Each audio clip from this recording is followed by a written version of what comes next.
কাছে আমি চাই না কিছু আরে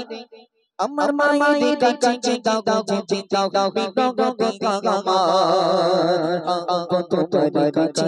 আমি চাই না কিছু আরে আমার মায়ের কাছে দাও যে দাও বিনগতি আমার তোমার কাছে আমি চাই না কিছু আরে আমার মায়ের কাছে দাও যে দাও বিনগতি আমার মায়ের কাছে দাও যে দাও বিনগতি আমার পটটি কারণে ভেবে তো পটটি কাগজ আমি হই চলে গাগা পটটি দেখে বাঁচা অধিকার আমি হই চলে গাগা পটটি দেখে বাঁচা অধিকার তোমার কাছে আমি চাই না কিছু আমার মায়ের কাছে দাও যে দাও বিনগতি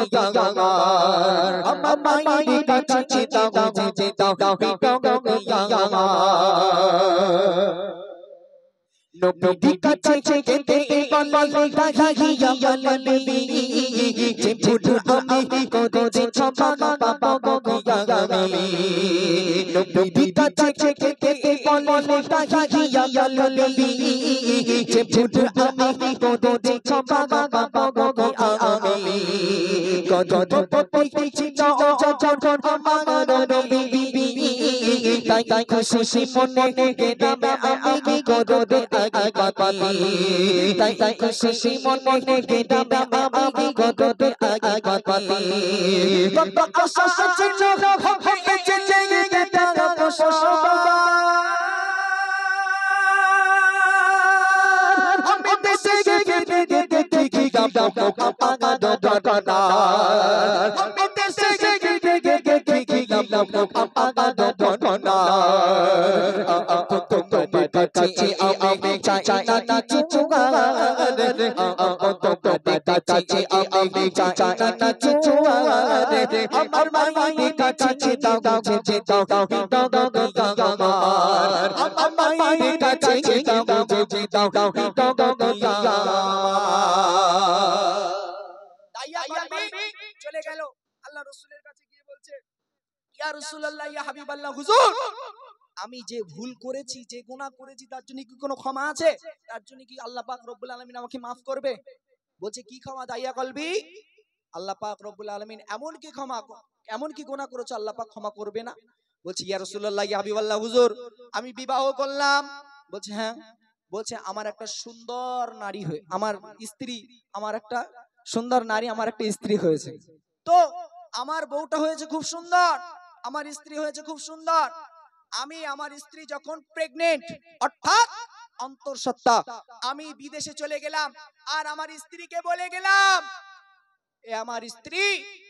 আমার যদি একটা পুত্র সন্তান হয় তাহলে তাকে আর বাঁচিয়ে রেখে কোনো লাভ নেই তাকে তুমি মেরে ফেলে দিও আর যদি পুত্র সন্তান হয় তাহলে তাকে একটা ভালো নাম রেখো আর যদি কন্যা সন্তান হয় তাহলে তাকে বাঁচিয়ে রাখার দরকার নেই তাকে মেরে ফেলে দিও তো এই বলে আমি বিদেশে চলে গেলাম বিদেশ থেকে এসে দেখলাম তার উল্টোটা কি দেখেছিল দাইয়া কলবি কবি ছন্দের মাধ্যমে শুনবেন আমি কোন গাইবে এক কেমনে মারা যায়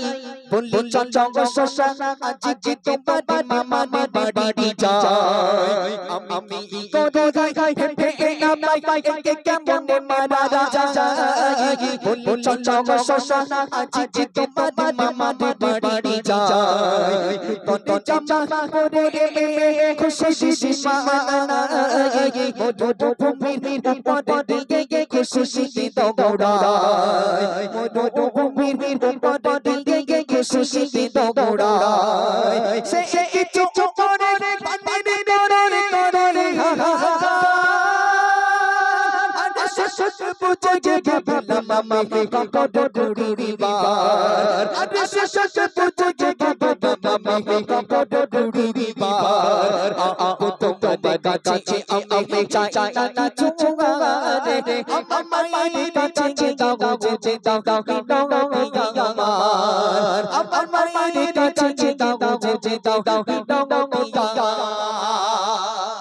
এইবারে কি হচ্ছে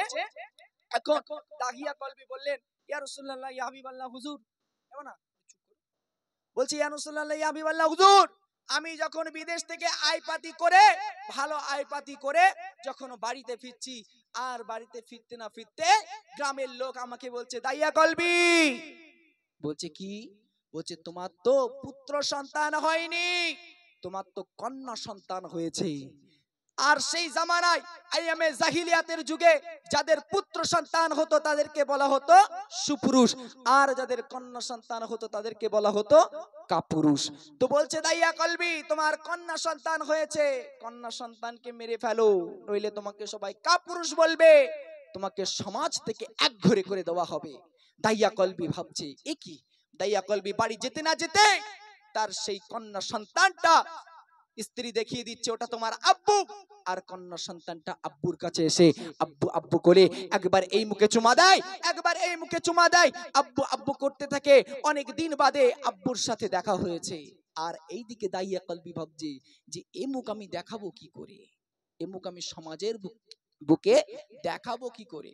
আর আমাকে তো সবাই কাপুরুষ বলবে আমার তো কন্যা সন্তান হয়েছে আমাকে তো সবাই কাপুরুষ বলবে এই মুখটা আমি দেখাবো কি করে দাহিয়া কলবি মনে মনে একটা ভাবলো একটা চিন্তা করলো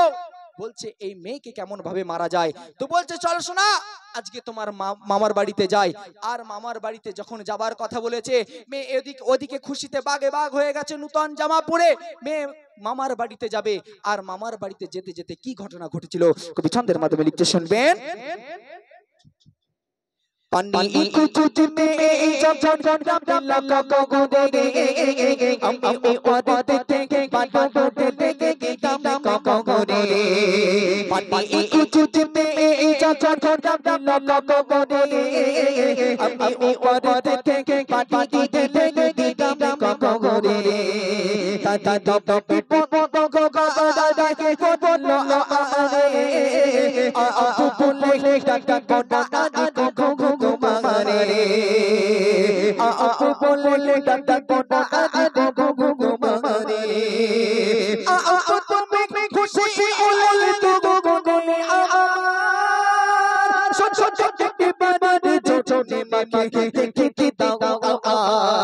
ছোট ছোট বাড়ি ছোটে মাকে দেখি দাও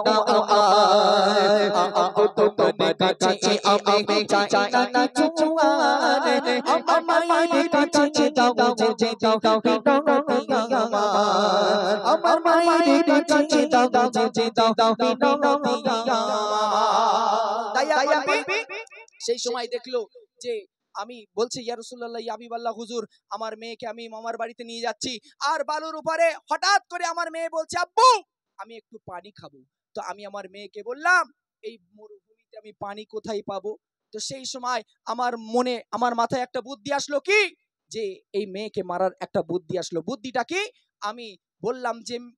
আমার কন্যা এই মরুভূমিতে কোথাও তো পানি পাওয়া যাবে না কিন্তু হ্যাঁ যদি খোঁড়া হয় তাহলে এক জায়গাতে পানি পাওয়া যেতে পারে যদি খোঁড়া হয় তাহলে পানি পাওয়া যেতে পারে তো মেয়ে তখন বলল আব্বু আমি অত কিছু জানি না আমাকে একটু পানি খাওয়াও তুমি যদি খুঁড়তে হয় তাহলে খোঁড়ো আর যখন আমি কবর খুঁড়তে লাগলাম কবর খোঁড়া শেষ আমার যখন গর্ত খোঁড়া হয়ে গেল আমার মেয়েকে বললাম এ আমার কন্যা যাও ওর ভিতরে পানি পাবে তো আমার কন্যাটা আমার উপরে বিশ্বাস রেখে আমার উপরে ইয়াকিন রেখে সেই কবরে চলে গেল কবরে নেমে পড়লো আর যেই না নেমেছে আমি উপর থেকে বালিগুলো ঢেলে ঢেলে দিচ্ছি আর বালিগুলো ঢেলে দিয়ে যখন সমান হয়ে গেল তারপরেতে যখন নিস্তব্ধ হয়ে গেল যখন তিনটে শব্দ শুনতে পেলাম আমি তখন কি